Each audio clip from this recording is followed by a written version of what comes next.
অনেক দিন ধরে আমার ইচ্ছে ছিল যে আমার ঠাকুরের জায়গাটা খুব সুন্দর করে সাজাবো। তবে আমরা মধ্যবিত্ত ঘরের বউ চাইলে অনেক কিছু কিনতেও পারি না। তবে অল্প অল্প করে ঠাকুরের জন্য কিছু কেনাকাটা করেছি। আসলে ঠাকুরের জন্য কিছু করতে পারলে মন থেকে অনেকটা শান্তিও পাওয়া যায়। So hello everyone, good morning. আশা করছি তোমরা সকলেই অনেক ভালো আছো আর সুস্থ আছো। আমার আজ আরও একটি নতুন ব্লগে তোমাদের সকলকে জানাই অনেক স্বাগতম আর অনেক অনেক ভালোবাসা। আর আজকে সকাল সকাল ঘুম থেকে উঠে পড়েছিলাম, আর আজকের দিনটা ছিল শনিবার। সামনের সপ্তাহেও যেহেতু ছেলের পরীক্ষা আছে, তো সেহেতু সকালবেলা উঠে পড়ি আর ওকে একটু সময় দেওয়ার চেষ্টা করি।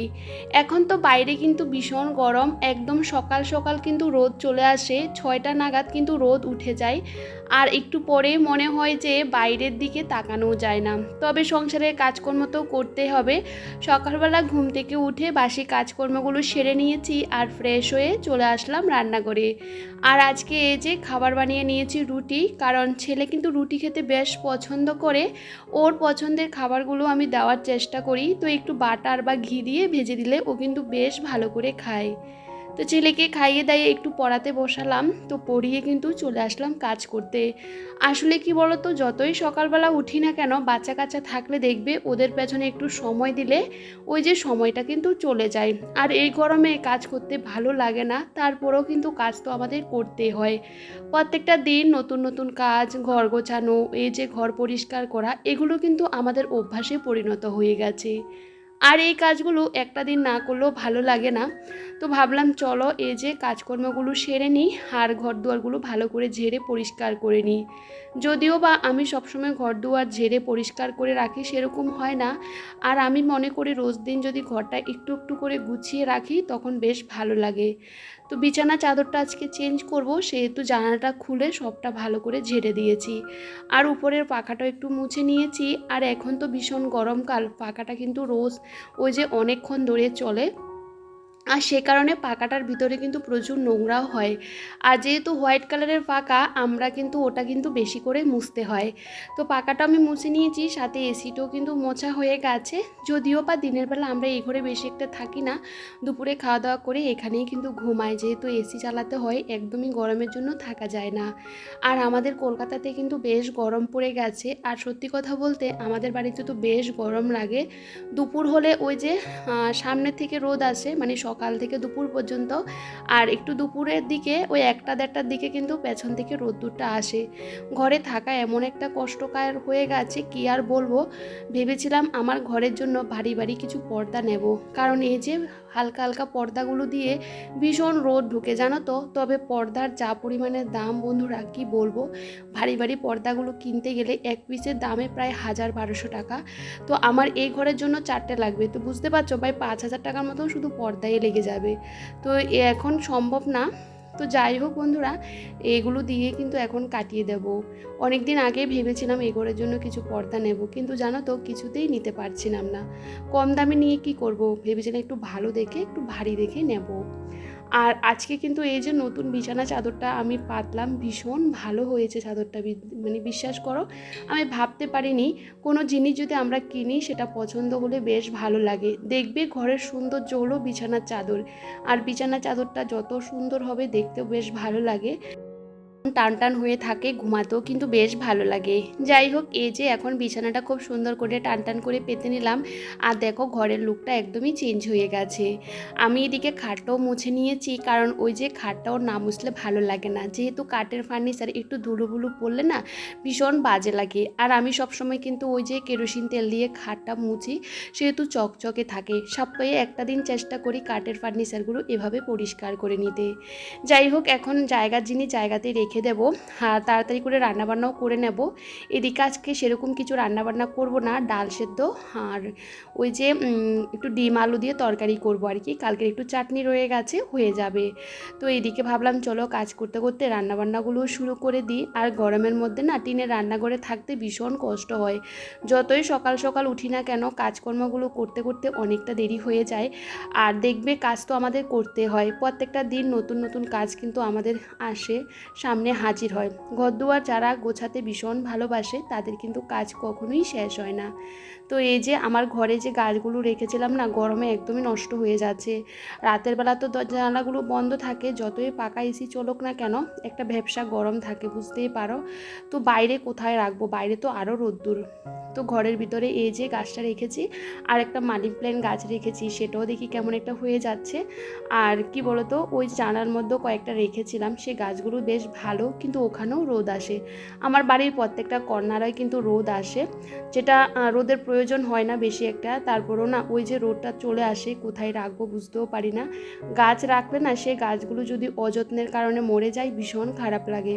তবে গাছপালা দিয়ে ঘর সাজাতে আমার বেশ ভালো লাগে, তবে সে কারণে বেশি একটা রাখিও না, গাছগুলো নষ্ট হয়ে যায় সে কারণে। তো যাই হোক, এদিকে এই যে ঘরটাকে ভালো করে গুছিয়ে নিয়েছি। আর দেখবে ঘর দুয়ারগুলো খুব সুন্দর করে গোছানো থাকলে অনেকটা মনে শান্তিও পাওয়া যায়। মনে হচ্ছে এই যে কাজটা আমার কমপ্লিট হয়ে গেছে, পরের কাজটা আস্তে আস্তে করব। আমি সবসময় একটা কাজ কিন্তু ওই যে সময় নিয়ে করার চেষ্টা করি, আর প্রত্যেকটা কাজ একটু গুছিয়ে করি। আমার ঘরটা যেরকমই হোক না কেন একটু গুছিয়ে করতে বেশ ভালো লাগে, আর সবটা তোমাদের সাথে আমি শেয়ারও করি। আর এদিকে গোছানো হয়ে গেছে, ওই ঘরটা ছেলে কিন্তু এলোমেলো করে রেখেছে, সকালে ওই ঘরটা গোছানোই ছিল। বাচ্চা তো ওই ঘরে খেলা করছিল। তো ভাবলাম চলো ওকে একটু তরমুজের জুস বানিয়ে দিই, তো সেহেতু ওকে তরমুজের জুস বানিয়ে দিয়েছি। আর ও বসে বসে বাইরে খাচ্ছিল, তো ভাবলাম চলো এরই মধ্যে আমি ঘরটা গুছিয়ে নিই। আর সাথে কিন্তু আমি রান্নাবান্নাটাও বসিয়ে দিয়েছি। আর ভাবলাম চলো আগে তো ডাল সেদ্ধটা হয়ে গেছে, এখন ভাত আর ডিম সিদ্ধটা বসিয়ে দিয়েছি। আসলে কি বলো তো, গরমের মধ্যে যত তাড়াতাড়ি কাজগুলো আমরা স্মার্টলি করে নেব ততই কিন্তু অনেকটা ভালো। তো যাই হোক, এই ঘরটা ভীষণ অগোছালো হয়ে আছে, ছেলে সকাল থেকে এখানেই আছে।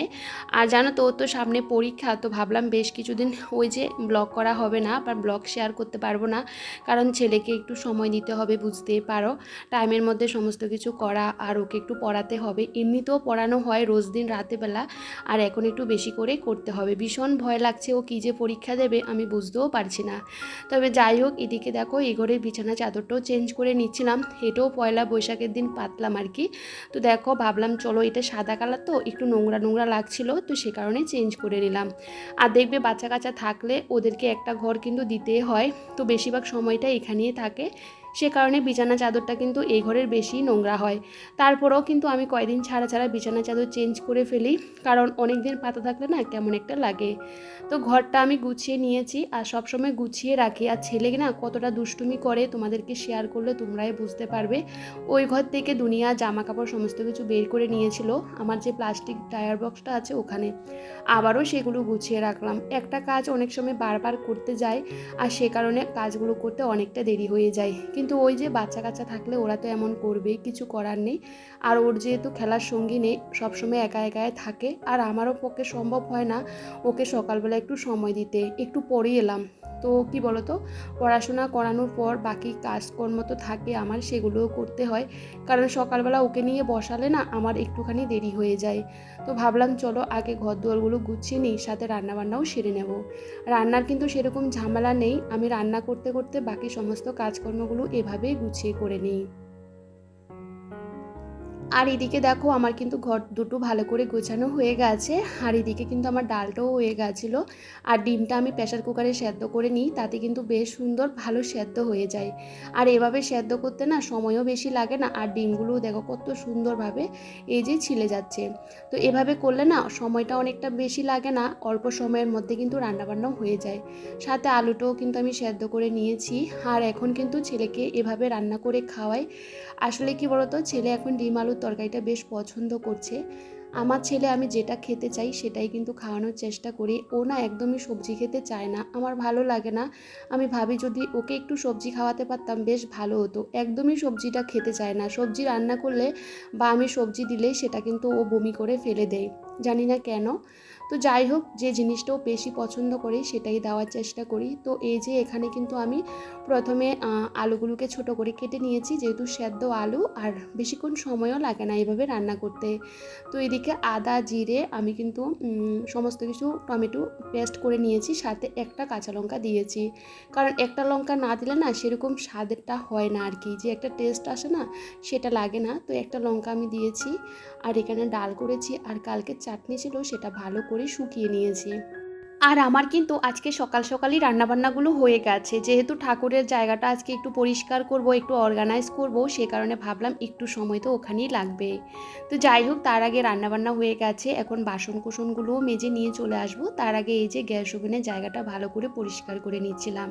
আসলে কি বলতো, এই জায়গাগুলো ভালো করে পরিষ্কার না করলে না ভালোও লাগে না। বাইরে কিন্তু ভীষণ রোদ্দুর, আর সে রোদ্দুরের কারণে না জামা কাপড় মেলতেও ইচ্ছে করে না, মনে হচ্ছে সমস্ত কিছু জ্বলে যাবে। আর ছেলেও কিন্তু আমার পাশে পাশে ওই যে ছোটাছুটি করে, ওকে বারবার বারণ করি যে বাইরে আসবে না, মানে এত রোদ্দুর কি আর বলবো বন্ধুরা।